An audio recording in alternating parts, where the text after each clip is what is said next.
So let's make our next connection to what unfolded that day. We gathered in Washington County, close to the border of Greene County, on an active production pad, I might add. 7 wells there producing nearly 150 million cubic feet per day, over 10 miles of cumulative lateral length, and that production level of 150 million cubic feet a day, by the way, is an amazing perspective when it comes to energy density advantages of natural gas. In 1 week, the production of natural gas from that pad will be enough to power over 20,000 homes for an entire year. And consider that the wells will be producing for decades, albeit at somewhat lower levels. You begin to appreciate the massive energy density advantage of natural gas as an energy source versus things like wind and solar. A pad taking up a few acres of surface with natural gas development would only be replicated on an energy deliverability basis by hundreds and probably thousands of acres neutered by wind or solar.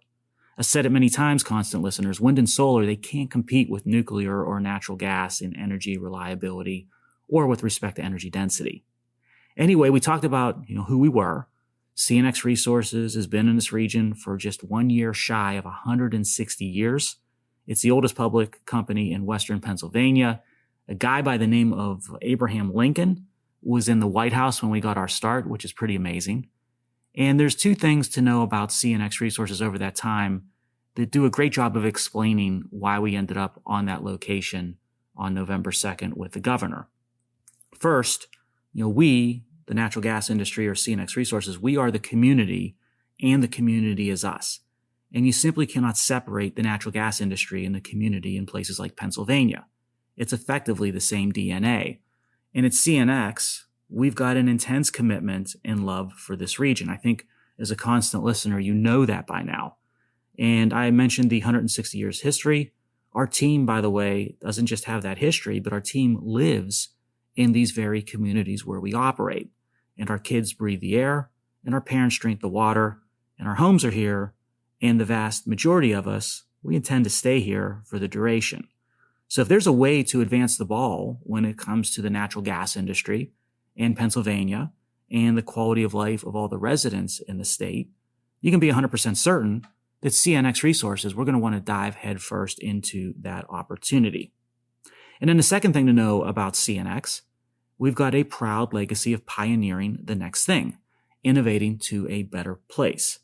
And that's a very proud legacy over decades and decades of history. So we did it back in the day with coal bed methane capture and continue as pioneers in that arena. We achieved it numerous times over the years in the arena of safety. And we did it as part, of course, the shale revolution with the Marcellus not that long ago.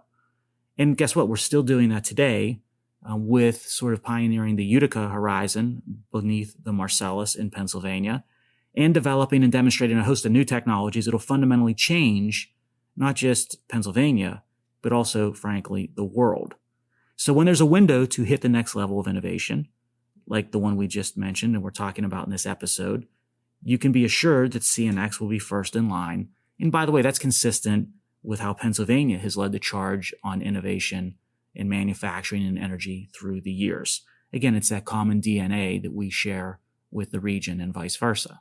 And lo and behold, we have another opportunity to innovate and advance the industry and our communities that are tied to this awesome endeavor that is natural gas manufacturing. And that is where radical transparency comes into play. So what does radical transparency mean? What is it specifically about? Well, we're going to monitor air and water and waste and methane in and around our operations. And we're going to open source this data for all to see real time. And the state, through the Department of Environmental Protection, is also going to share custody of this data to provide further transparency and confidence to the public in its reliability. So when you think this through, I don't know how we couldn't be part of this. So in place of endless speculation and all that dueling rhetoric, you get to change the paradigm by open sourcing facts and data for all stakeholders to see and creating mutual trust, which can serve as the basis for cooperation and real environmental and economic progress in places like Pennsylvania and Appalachia. And that unprecedented brand of transparency, the best way I can describe it is as good. Good for residents' health, good for the industry worker, good for economic development, good for energy security, good for the environment, and good for community investment. I think you get the picture. But the ultimate success of radical transparency will be set by seeing it becoming the norm and the standard. So we are lobbying and we are encouraging other players, peers in the industry to join us and to help us, and of course to improve upon this. I'm sure there's got many improvements and refinements to go before we reach its final sort of point. And we're asking the regulators and policymakers, now that they've got data, to basically follow the data of the known and not have to be subservient to the rank speculation and innuendo that derive from the unknown when you're going about setting policy and standards. Make no mistake, this is historic. We're doing something unprecedented with what is currently already a great situation, the lowest life cycle carbon-intensive energy source in the world, which is Pennsylvanian and Appalachian natural gas. But now, with radical transparency, Pennsylvania is on the cusp of setting the new normal for the Appalachian region and the nation and the world when it comes to responsible energy development. So we're leading, we're making history, and it's exciting, but I got to tell you, it's also sobering. And we're committed to making this a success for all. The best in the world, which is Pennsylvania and Appalachian natural gas, it just got better with radical transparency. And then there's two additional points sort of to make on this effort. First, when you're doing something that effectively is becoming the tip of the spear, it's going to come with both opportunity and also with a responsibility. So we are going to learn a lot with radical transparency and through the effort. It's going to identify unexpected conditions or situations that are going to beg for refinement and improvement. And when we see something unexpected or atypical, we're prepared and we're committed to acting in a way where we engineer and design our way to even better performance. So radical transparency and the data it provides inevitably will make the process of natural gas manufacturing better. It'll be a catalyst for continuous improvement through an endless loop of new issue highlighted, a well thought out and clinical response developed, then incremental improvement. Repeat over and over. And then cumulatively, that becomes a step change to a better place.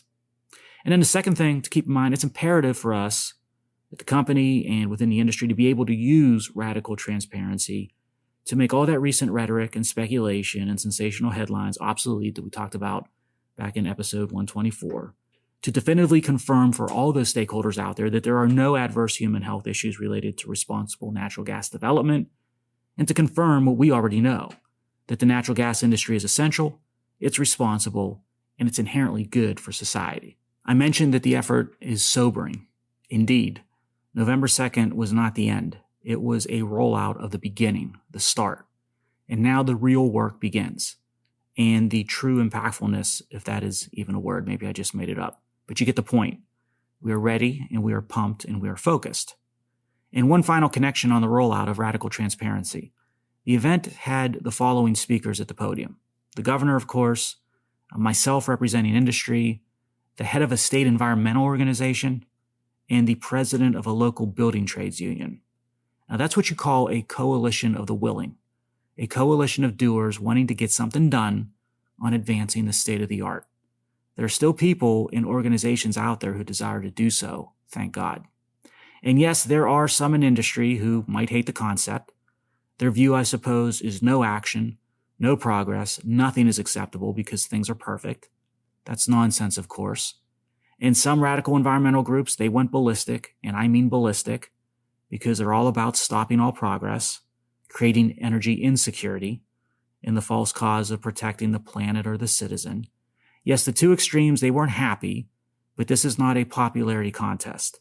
This is about how you make foundational issues of industry and economy and energy and environment and quality of life, how you make all those foundational issues better. If we make those better, but you upset the extreme ends of the spectrum in doing so, so be it. I hope you enjoyed that tour through the concept that is radical transparency. As I said, this is just a start. The real work begins to make it an engine for continuous improvement. So stay tuned, constant listeners.